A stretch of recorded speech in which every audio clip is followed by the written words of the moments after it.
come back to him as a hero. But I'll show you the warriors here. Here is another one. I love this image. I love this. But it's so powerful. The blue and white banner, which we'll come to more, but a heroic figure here. And another heroic figure throughout the Haggadah. Heroism, not victimhood. Look, King David here with the head of Goliath. And another image in the Haggadah, David and Goliath, as if one weren't enough. There's a book that came out. Malcolm Gladwell wrote a book, David versus Goliath. He thinks David had a lot of advantages over Goliath. In this instance, I'm not so sure our ancestors felt that way. What does David have to do with Dayenu, in the context of Dayenu? Absolutely nothing. What does David have to do with the Haggadah story? Absolutely nothing. But for Schick, everything is about showing our heroes.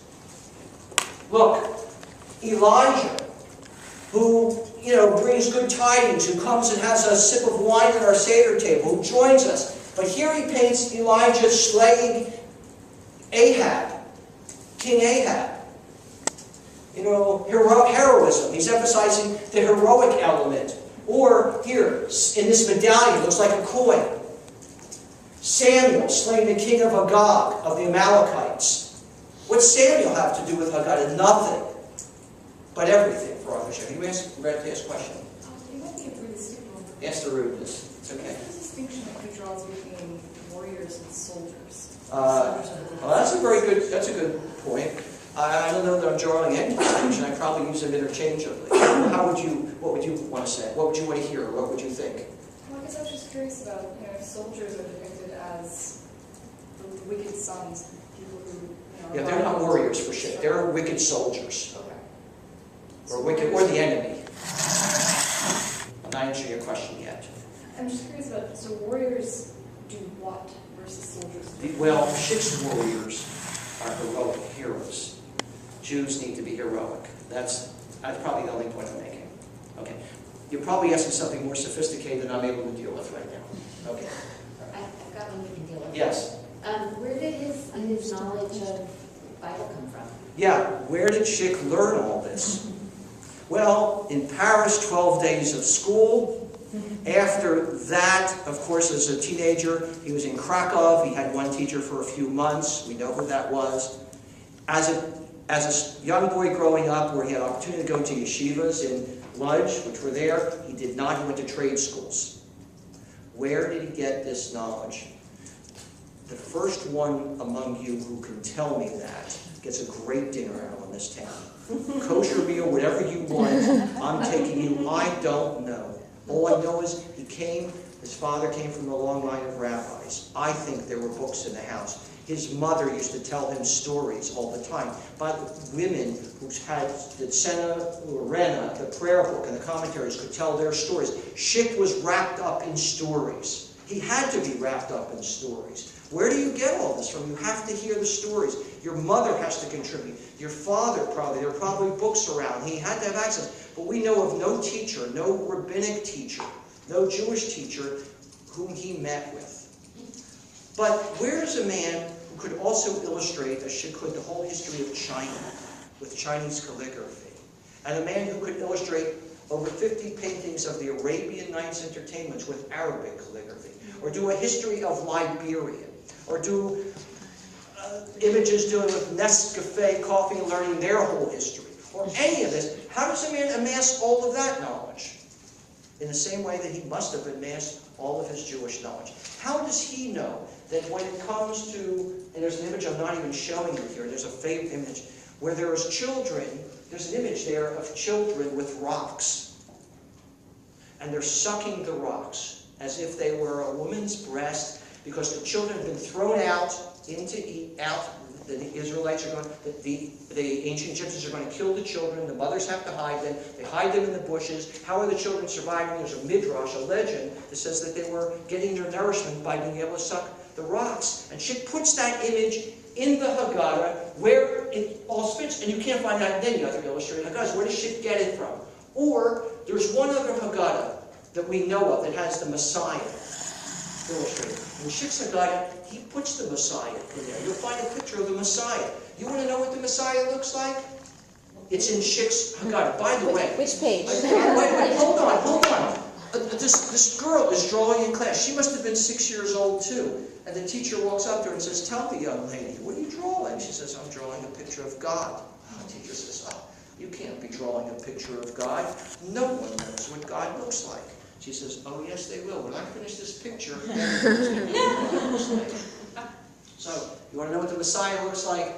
Check out Shik's Haggadah, and there's only one other, and where Shik puts Haggadah is not where that other illustrator had once put the Haggadah of a different kind. How does the man amass all this knowledge? Where his teacher is? Good dinner in San Francisco will be. Yes? I want to bring that question back in because it's a pretty interesting question. Which one? Her question. Yes. Soldier versus warrior, Right. because essentially I think there is a contradiction there that's going on where there are these soldiers presented as oppressors, and then there are these warriors presented as freedom bringers. So just know, like, how do you find that? How do you voice that shift, I guess? Is it that the Jews are putting on the clothing of, how do you express heroism versus oppressive behavior? Well, and it's hard to define. So this is a yeah. great question. It's a Yeah. great discussion. I'm not going to participate in it now because there's too much I need to cover. Love to take that up with you. But from Shik's perspective, I guess that's what I meant. That's right. From Shik's perspective, we need to recognize what is the condition of the Jews at that time in Europe, how the Jews need to behave. They need to behave heroically, as did Bar Kokhba against the Romans, as did our generals we need to look toward those to get inspiration. We need to look towards our Moses who was a military guy. How was he a military guy? Well, there's the image in the Haggadah. Moses is an 80-year-old. Isn't a lawgiver in Shik's Haggadah. That's not why Shik put him in there. When you look at the image of Moses, which we'll get to, he's 80 years old, he's a bodybuilder. He's Jack LaLanne. Well, that's before your time. He's a bodybuilder, and his arms are raised like this. Why? Because in the Bible it says every time they faced the Amalekites or the enemy, their arms had to be raised, and the Israelites were victorious in battle. When his arms went down, they lost. Whose arms are raising up? The military commander, the commander-in-chief. Who is Moses? He, to Shik, is heroic figure because Jews need to be heroic. They aren't going to survive. They need to fight.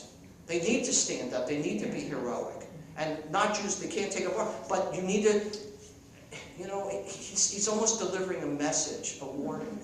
If I can offer something here, it seems to me that the soldiers who are the oppressors in the Haggadah are depicted as Shik's contemporary figures, and this is just my hypothesis. Soldiers in the Haggadah who are oppressors. Well, if you're looking at, show me soldiers. Okay, well, I'm thinking of the militaristic, wicked son, but I guess everybody else is Egyptian. That's not a soldier. That's not. Show me a soldier in the Haggadah who's a soldier who's against the Jewish people in the Haggadah. Find one. Egyptians, I guess Egyptians. Okay, you have an Egyptian taskmaster who's being slaved by Moses. All right, he is. Okay. I guess everybody else is from like legends of Jewish history. It seems to me. Rather than these are all Jews. These are all Jews. Maybe I didn't make that clear. Every one of these soldiers, or warriors, they're all Jews in this Haggadah. Those are all Jews. Shik wants the readers of this Haggadah to see that Jews can be heroic. That's the message. Well, am I missing something? What am I missing? I would say, as opposed to, as some would describe the lambs to the slaughter, which some would say so many Jews were during this time period. But this predates that. Shik is not a pacifist. Shik is a militarist. Very straightforward. He's not pacifist. He does not want Jews to be pacifists, given the context. The context is everything, but it's not only for that particular moment, by the way. It's not. But Schick believes that Jewish survival requires this, yes. And I must go on, because this is too critical a question, but you need to read more about Schick and more about these figures. I'll take one last comment on this. Well, I just see that he's trying to empower the Jewish people, and there's this whole movement at that point of Zionism. But the Yes, and I haven't, terrific, and I haven't... like a strong... Exactly. There is a whole movement among the Jewish people, and the Jew is referred to as, in quotes, the new Jew. And that is a movement to create a Jew who is not going to take the pogroms and the slaughter of Jews and the whole business that happened by the Russians and the little shtetls of Russia and Europe and so on. The Jews are not, and there is this movement, as just been pointed out, that there should be this new concept, and that Schick is not isolated from that. Do you know who his closest friend was? Was Vladimir Jabotinsky. Jabotinsky was the head of the revisionist movement among Jewish people, from which Menachem Begin is a descendant. Jabotinsky was the one who believed that the Jews should have an army, a military army. Schick advocated for that during the war years. The Allies would not allow there to be a Jewish army to fight alongside of the Allies. Schick was part of a committee called the Committee for a Jewish Army in the United States in World War II. No one, no government, so Jews fought under different banners during the wars. And thank you for bringing me to that, because it's important to know that movement. Every figure, military figure, everyone who I showed in this Haggadah is a heroic figure for Schick. And where can we get more on the Jabotinsky Schick? Yeah, more on more on that, you should go to, let's see, in Freedom Illuminated, I'm talking about it much. Sholem Sabar is in his essay in Freedom Illuminated, I think we'll comment a bit on that. And then, there's an article by Joseph Ansell, A-N-S-E-L-L, who's written about the new Jew. Also, there is a talk on the internet, on YouTube, by Professor Sholem Sabar, S-A-B-A-R. Did he put it on the internet? Oh shoot, I don't know if it's on the internet. It might. You know, I can go gather some of these questions and send them to you, and then you can get back to us with some specifics. And so I'm about I'm now going to take it very light now. All right, this is a light thing. Okay, for the kids, you see this guy here? Let's find him in the Haggadah. Not you. Okay, but look, he's on this page here. Look, he is on this page up here. Is this the same guy? I don't know, but... wait a minute. He's one of these. Which one is he? He's here again. I don't know. He's popping up. If children want to follow him, why is Schick using him as a device? Is there a device here? Did Schick intend anything by this? What is going on? Now, here he is again. And now, these are all men. But you have to look carefully at the Haggadah. I want you to find all the women who are in the Haggadah. Because Schick has religious Jews, men, secular Jews, men, religious and secular women are throughout the Haggadah, and religious women. So he's covering all bases, and you will find them in the Haggadah. Does he have anyone besides Judith, religious women, or is that besides Judith, yes, he has Ruth and Naomi are in the Haggadah. You'll find Miriam is in the Haggadah.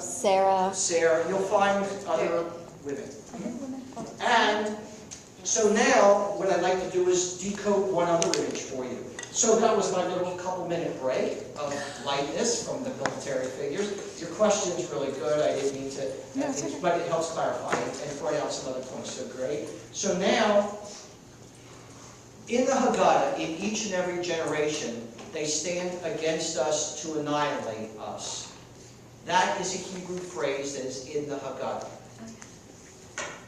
In each and every generation, they stand against us to annihilate us. And it's in this page, which we call God's promise.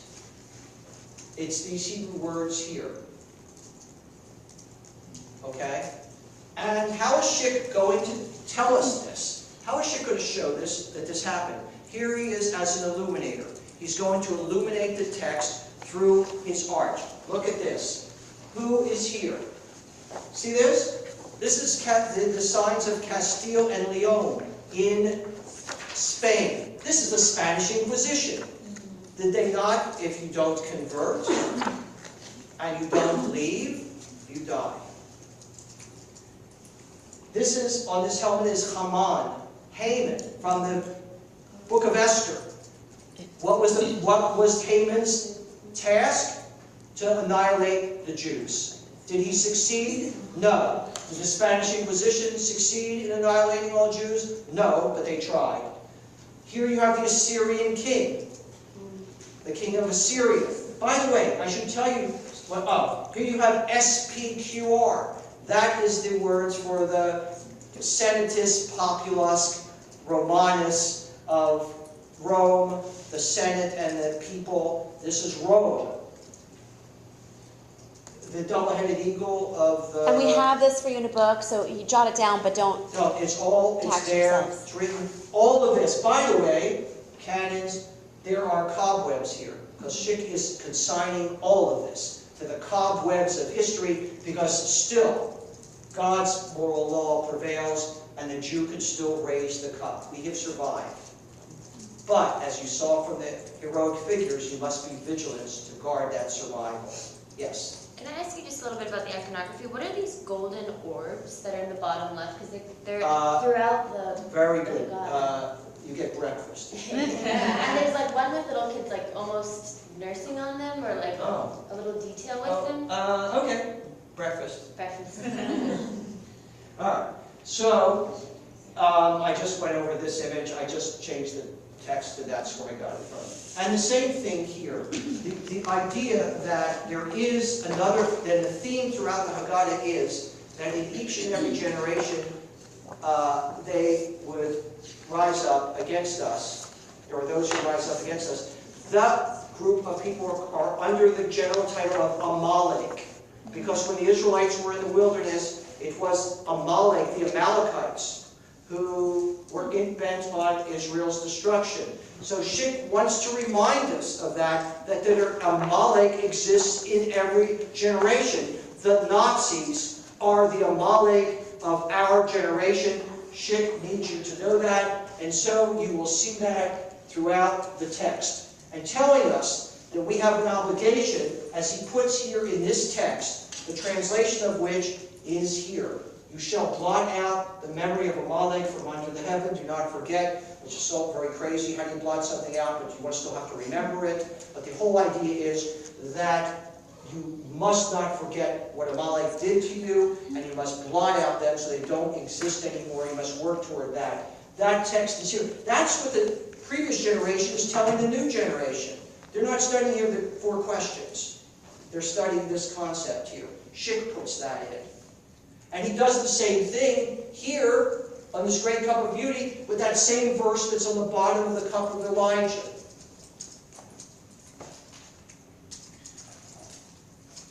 And, again, another reference to Amalek in this image here, where the text we've translated, the Lord will be at war with Amalek in every generation. Here is the Haggadah image. During World War II, Schick creates this image. Moses. Instead of Aaron, the man of peace, as he's known in the Bible, in 1944, resistance fighter, soldier. And who's on the right in the 1944 image? What's that? Who's on the right in the 1944 This is image? a Jewish soldier, because it's got the prayer shawl, who's fighting with America because of the helmet. No, the other, This is a resistance fighter. Resistance fighter. And somebody who's got a revolver here, he's got a star, I think, here. And 1944. Thank you. And again, The whole idea is the leading nation is Amalek, its fate is to perish forever. Chick is conversing with the Bible. He has to be to know these verses. And here is another theme I want to move to. I should back up here for a second. The theme I want to move to is, it's not only enough to blot out their memory, it's not enough to just stand up, but there has to be justice. Justice is really an important concept. It can't be watered down. And the symbol of justice are scales. And Chick paints the scales throughout the Haggadah. And you can ask your visitors, your children, oh, how many times does Chick paint scales? And where are they? Well, they're hidden. Like in this, I was talking to a group yesterday, when I was a child, and still today, there was a magazine called Highlights, and I'd sit in the dentist's office, and I'd look through it and try to find a hidden thing. Same thing in Chick's Haggadah. It's hidden. Here's the scales here. They're balanced behind here. You can't see the other side, but the lion is holding the scales. You'll find them. And here, this is Belshazzar, a king that you wouldn't necessarily be talking about in conversation with your friends, and about from the book of Daniel, but he has to be dealt with too, so she needs scales here. And Belshazzar is here because he's mentioned in one of these hymns. And here, where's the scales? The scales are here. You can't see from where you are, but the point is there's scales. Look for them. And here, Judith is here. She's not in the Bible, but in one of the books written at the time of the Bible called the Apocrypha, in one of those books, where the scales are down here. So they're hidden away. You've got to find them. Justice. And later on, we found that after Judith took off the head of Holofernes, after he invited her into his tent, because he liked her, but she was going to get in there while they were sleeping or about to fall asleep, she took his head off with his own sword, this evil man. And this was then reproduced in the journal after the war, and a swastika reappeared in the same round little thing that had been painted over on the Egyptians. So she probably put a swastika there at that time. It's painted over. So for Chick's Haggadah, justice and retribution will ultimately prevail. And he sees Jewish militancy and activism, of which David and Moses are paradigmatic models, as the primary vehicles for meting out justice to the foes of the people of Israel. And Moses appears in the Haggadah here, striking the Egyptian. Chick had done this artwork a year earlier. It didn't appear in Haggadah. He changed it from here to here. You might want to look at where the subtle change is. It has French here. He thought he might do this in French. This was done before he started work on his Haggadah here. And before he did this is in the exhibition also. In the 1920s, he was working on a Haggadah of a different kind. He stopped working on it, but he did a lot of artwork for a 1920s Haggadah. He changed from this, then later he came back 10 years later, give or take, and did this, and a year later when he started working on Haggadah,